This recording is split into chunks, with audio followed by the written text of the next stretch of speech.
السلام علیکم۔ Golden tips channel میں خوش آمدید۔ دوستوں، آج ہم آپ کے لیے احادیث کا خزانہ لائے ہیں۔ فرمان خاتم المرسلین صلی اللہ تعالی علیہ وسلم، جب تم نابینا کو چلاؤ تو اس کا الٹا ہاتھ اپنے سیدھے ہاتھ سے تھام لو کہ یہ بھی صدقہ ہے۔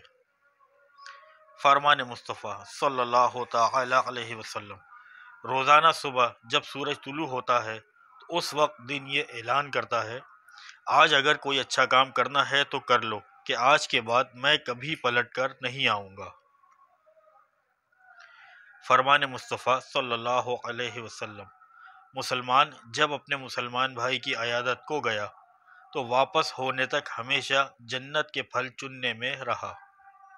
پیارے آقا علیہ الصلوۃ والسلام نے ارشاد فرمایا، جس نے شب جمعہ سورہ دخان کی تلاوت کی وہ بخشا ہوا صبح کرے گا۔ فرمان مصطفیٰ صلی اللہ علیہ وسلم، قرآن کی تلاوت کو خود پر لازم کر لو کیونکہ یہ زمین میں تمہارے لیے نور اور آسمانوں میں ذخیرہ ہوگی۔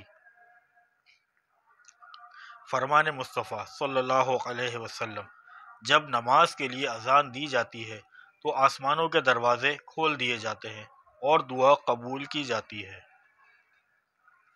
پیارے آقا علیہ الصلوۃ والسلام نے فرمایا کہ اگر میں کسی کو حکم دیتا کہ وہ اللہ پاک کے سوا کسی دوسرے کو سجدہ کرے تو عورت کو ضرور حکم دیتا کہ وہ اپنے شوہر کو سجدہ کرے۔ فرمان مصطفیٰ صلی اللہ علیہ وسلم، اللہ پاک اپنے مومن بندے پر اپنے بچے پر شفقت کرنے والی ماں سے بھی زیادہ رحیم ہے۔ جزاک اللہ دوستوں، اس ویڈیو کو زیادہ سے زیادہ شیئر کریں۔ جزاک اللہ۔